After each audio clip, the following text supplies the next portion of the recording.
जयपुर से खबर है। मुख्यमंत्री भुजलाल शर्मा सीएमआर में आज निवास पर मुख्यमंत्री आमजन की जन सुनवाई करेंगे। उसके बाद मुख्यमंत्री आज देव दर्शन यात्रा पर रहेंगे। तो दोपहर 2:55 पर ज्वाला माता मंदिर जोबनेर में पहुंचेंगे मुख्यमंत्री। दोपहर 2:55 से 3:15 पर ज्वाला माता मंदिर में पूजा अर्चना एवं दर्शन करेंगे।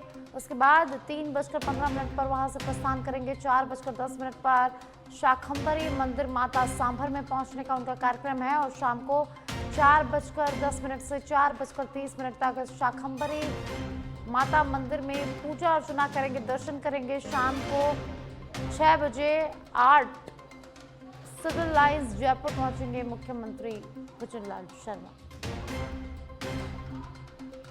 मुख्यमंत्री भुजलाल शर्मा सीएमआर में आज मुख्यमंत्री भुजलाल शर्मा जन सुनवाई करेंगे। तो आमजन की समस्याओं को सुनेंगे, अधिकारियों को समस्याओं के निस्तारण के निर्देश देंगे। उसके बाद मुख्यमंत्री भुजलाल शर्मा आज देव दर्शन यात्रा पर रहने वाले हैं। तो ज्वाला माता मंदिर और शाकंभरी माता मंदिर के दर्शन करेंगे। दोपहर 2:55 से 3:15 तक ज्वाला माता मंदिर में पूजा अर्चना करेंगे। जोबनेर में माता का मंदिर है। उसके बाद सांभर जाने का उनका कार्यक्रम है, जहां शाकंभरी माता के मंदिर में दर्शन करेंगे और पूजा अर्चना करेंगे। और अब खबर बालोतरा से है, जहां जिले में रविवार देर रात हुई बेमौसम बारिश ने किसानों की मेहनत पर पानी फेर दिया है। अचानक बदले मौसम के मिजाज ने क्षेत्र में सैकड़ों किसानों को भारी नुकसान पहुंचाया है। कीटनोद, आसोतरा और कुंपावास सहित आसपास के गांवों में तेज बारिश के कारण खेतों में खड़ी और कटी पड़ी फसलें बुरी तरह से प्रभावित हुई है। जानकारी के अनुसार इस समय खेतों में इसबगोल और जीरा की फसल कटाई के दौर में थी और कई किसानों ने फसल काटकर खेतों में सुखाने के लिए रखी हुई थी, लेकिन देर रात हुई बारिश ने पूरी फसल को भिगो दिया है। इससे फसल की गुणवत्ता खराब हो गई है और बाजार में उचित दाम मिलने की उम्मीद भी कम हो गई है। मेरा नाम शौकत है। नुकसान जीरा खराबी हुई है। पहले बरसात आया था, हमें बरसात है, जीरा बर्बादी होगी। 50,000 रुपये तो खरीदे का गालिया था, 2 बने की जीरो हाथ में खराब हो गया। हमें तो ही लगभग कोशिश करो, जीरा का मतलब नहीं है। अच्छा, अब इसमें कोई मिलेगा आपको मुनाफा? मुनाफा आप हाथ में मिले तो बाजार में जाओगे लेकर, तो इसका कोई दाम वगैरह? पहला भाव था 25,000, हमें इसका तो भाई 15-16,000 दी भाव। हमारा मिंजाराम है, हमारा कम से कम 20 किलो घोड़ा वायड़ तो पूरा खराब है गया। अच्छा, और कोई फसल? और तो देसी जीरो तो वो तो लगभग वो कोने घोड़ा जीरो पूरा है गया। अब इनमें कहीं नहीं मिला था? पाए नहीं मिले। और कितना वायड़ लागत कितनी आई इनमें? लागत तो आई है खासी आई है, लगभग कितना लाख रो नुकसान हुआ? 2.5-3 रो।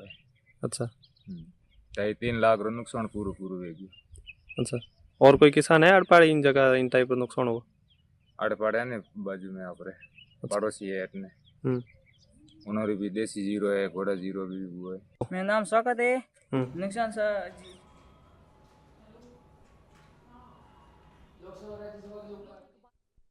जहां बेमौसम बारिश से लाखों की बर्बादी हुई है, किसानों पर संकट टूट पड़ा है। तो फसल की गुणवत्ता यहां पर बारिश के कारण खराब हुई है। बेमौसम बारिश से लाखों की फसल बर्बाद हुई।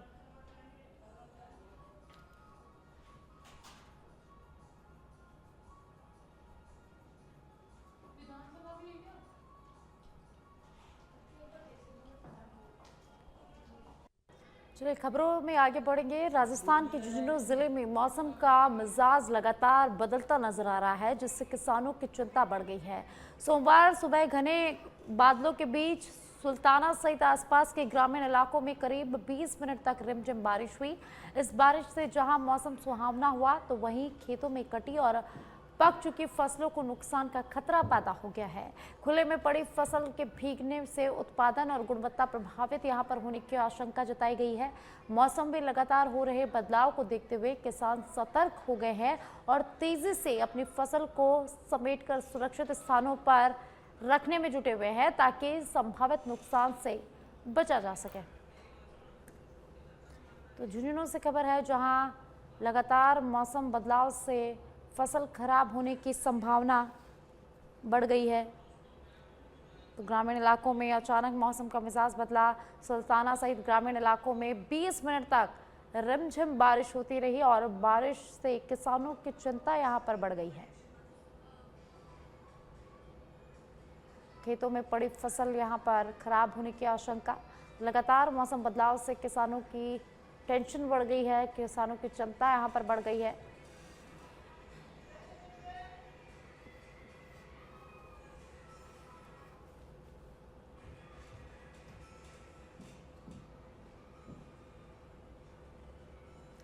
तो झुंझुनू में बेमौसम बरसात ने जयपुर पुलिस मुख्यालय से खबर है, जहां अतिरिक्त महानिदेशक पुलिस इंटेलिजेंस प्रफुल्ल कुमार के निर्देश पर कार्रवाई हुई है।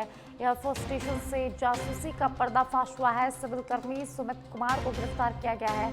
आरोपी भारतीय वायुसेना से जुड़ी संवेदनशील जानकारियां पाकिस्तान के हैंडल्स तक यहां पर पहुंचा रहा था। तो जनवरी 2026 में जैसलमेर निवासी झबरा राम की गिरफ्तारी से यहां पर शुरुआत हुई। उससे पूछताछ और अनुसंधान के दौरान एक अन्य संदिग्ध सुमित कुमार का नाम सामने आया और अब जाकर सुमित कुमार की यहां पर गिरफ्तारी हुई है।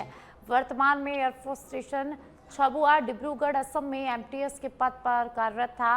वह पद का दुरुपयोग करते हुए एयरफोर्स स्टेशन से जुड़ी गोपनीय सूचनाएं एकत्रित करता और सोशल मीडिया के जरिए पाकिस्तान हैंडलर्स तक पहुंचाता था और अब जो आरोपी है वो पुलिस की गिरफ्त में है।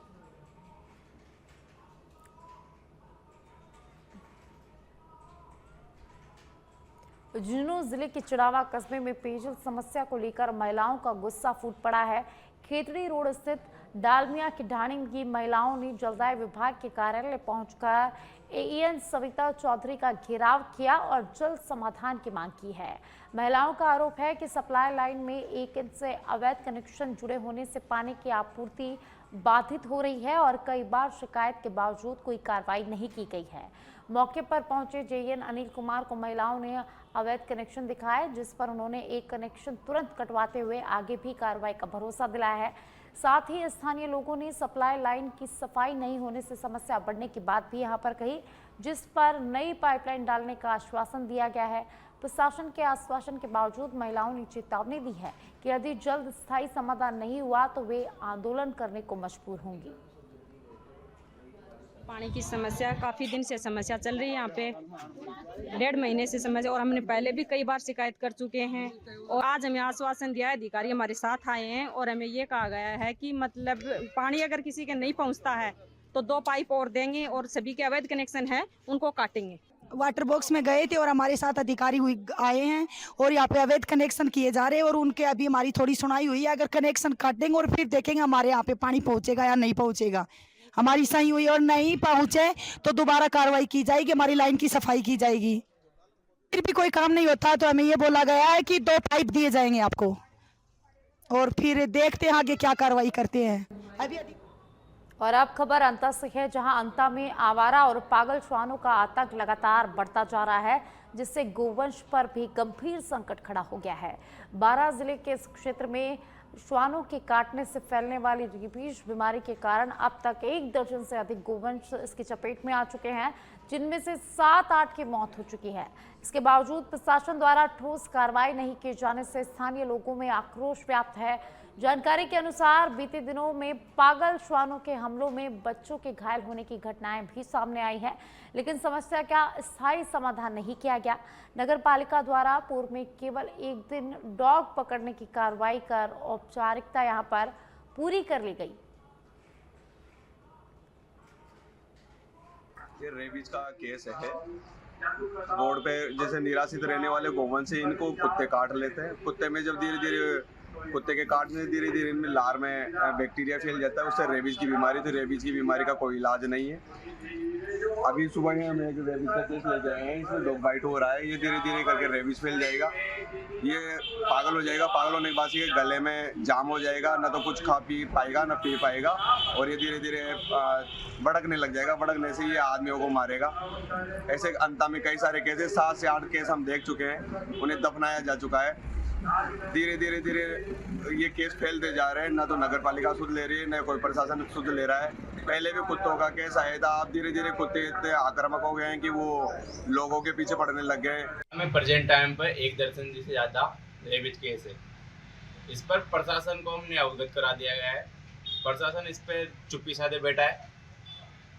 इसमें 7 से 8 केस मर चुके हैं और अभी काफ़ी सारे अंतर शहर में घूम रहे हैं।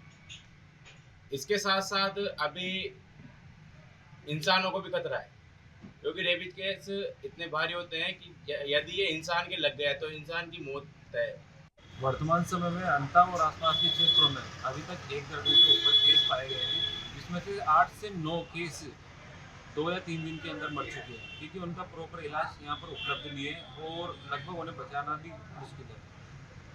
गोभक्त मंडल की तरफ से क्या उपाय किया जा रहा है? गोभक्त मंडल की तरफ से प्रशासन को काफ़ी लंबे समय पहले ही अवगत करा दिया गया था और साथ ही रेबिज के केस पर गोभक्त मंडल पूरी तरह से निगरानी रखे हुए हैं, पर उसकी सुरक्षा की दृष्टि से गोभक्त मंडल अपनी सुरक्षा को भी ध्यान में रखते हुए उनको एक सुरक्षित स्थान पर बांधते हैं और उनका उपचार करते हैं। पशु चिकित्सालय द्वारा क्या आश्वासन दिया जा रहा है? पशु चिकित्सालय द्वारा रेबिज के केसों में उनका उपचार तो किया जा रहा है, पर प्रॉपर तरीके से उनको डिकम्पोज ना कर पाने से दुविधा उत्पन्न हो सकती है। सर, ये गोवंश की मौतें हो रही है, ये रेबिज के तहत ही हो रही है और जो गली के जो आवारा कुत्ते होते हैं इनके द्वारा जानवरों में बाइट कर दी जाती है और इन बाइटों का पता नहीं चल पाता है अपन को, तो इस वजह से रेबिज हो जाता है इन जानवरों में। और जब वो जानवर अपने पास आता है तो 2-3 दिन अपने पास जीवित रहता है, तो इसकी मौत मतलब इस लाइलाज बीमारी है, इसका कोई इलाज है नहीं और उसको मरना ही पड़ता है जानवर को। इसका एक ही उपाय है बचाने का, या तो अपन जानवरों में वैक्सीनेशन करें प्री बाइट, मतलब काटने से पहले, तो 1 डोज से ही काम चल जाता है। अगर किसी जानवर को पागल कुत्ता काट लेता है तो अपन उसका पोस्ट बाइट वैक्सीनेशन करवाते हैं, उसमें 5 डोज लगानी पड़ती है। तो अपन 3 डोज तो उसको लगाते हैं और कुत्ते का ध्यान रखते हैं। अगर कुत्ता 10 दिन तक बच जाता है तो फिर 2 डोज लगाने की आवश्यकता नहीं रहती। अगर कुत्ता मर जाता है तो अपन पूरी उसका जो शेड्यूल है 0, 3, 7, 14, 28, 90 इतने दिन का ट्रीटमेंट फॉलो करके उसका वैक्सीनेशन करवाते हैं। अब तक कितने केस आ चुके हैं सर इस तरह? सर, मैंने भी मंडे को ज्वाइन किया है तो मेरे सामने 2 केस आ चुके हैं रेबिज के, और हमने उसका डिस्पोजल भी अच्छी तरीके से नगर पालिका प्रशासन से उनको। दौसा जिले के सकराय उपखंड क्षेत्र नाहर खोरा गांव में एक मंद बुद्धि युवक मिलने का मामला सामने आया है, जो उत्तर प्रदेश से अपने परिजनों के साथ मेहंदीपुर बालाजी आया था। बताया जा रहा है कि युवक पर किसी संकट के चलते परिजन उसे मेहंदीपुर बालाजी महाराज के दर्शन और पूजा अर्चना के लिए लेकर आए थे, लेकिन मंदिर क्षेत्र में भीड़ के दौरान वह उनसे बिछड़ गया। जानकारी के अनुसार मोनू युवक उत्तर प्रदेश के ललितपुर जिले की मंडावरा तहसील का निवासी है। परिजनों ने बताया कि युवक पिछले कुछ समय से मानसिक रूप से परेशान था, जिसके चलते वे उसे संकट निवारण के लिए मेहंदीपुर बालाजी लेकर आए थे। युवक की मां वृद्ध है और उन्हें कम दिखाई देता है, जबकि उसके पिता का पहले ही निधन हो चुका है। ऐसे में अन्य परिजन भी उसके साथ लेकर आए थे। मंदिर क्षेत्र में भीड़भाड़ के बीच युवक अचानक परिजनों से अलग हो गया और भटकते हुए अलग अलग गांवों से गुजरता हुआ नाहरकोरा गांव की पहाड़ी पर पहुंच गया। यहां बकरियां चराने गए ग्रामीणों ने उसे देखा। युवक की हालत देखकर वह मंदबुद्धि प्रतीत हो रहा था और असहाय स्थिति में बैठा हुआ था।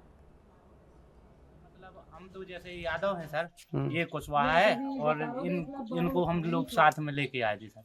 तो आप टैक्सी सवारी करके लेके आए? कैसे सवारी करके नहीं आए, तो इनकी अम्मा है अंधी सर। अच्छा।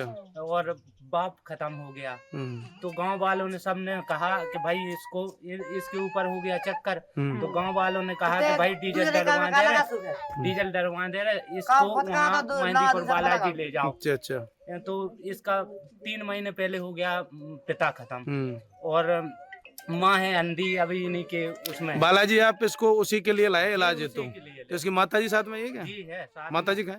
इनके बाली स्थित रानी नगर पालिका बोर्ड के भंग होने के बावजूद प्रशासनिक व्यवस्था पर सवाल खड़े हो रहे हैं। नियमों के अनुसार बोर्ड भंग होने के बाद पूरा नियंत्रण अधिकारियों के हाथ में होना चाहिए।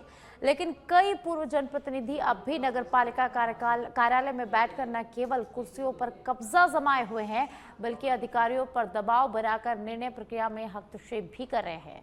यह स्थिति न केवल नियमों का उल्लंघन है, बल्कि प्रशासनिक पारदर्शिता पर भी गंभीर प्रश्न खड़े करती है। स्थानीय लोगों का कहना है कि यह सत्ता और पद का खुला दुरुपयोग है, जिससे प्रशासनिक कामकाज प्रभावित हो रहा है।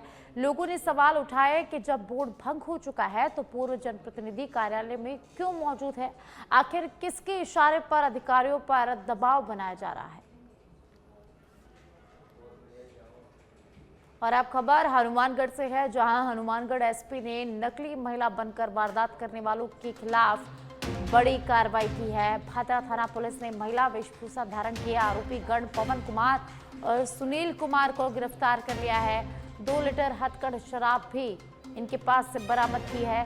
तो थाना अधिकारी हनुमाना राम बिश्नोई ने जानकारी साझा की है। तो हनुमानगढ़ से खबर है, जहां पुलिस ने बड़ी कार्रवाई करते हुए 2 आरोपियों को गिरफ्तार किया है।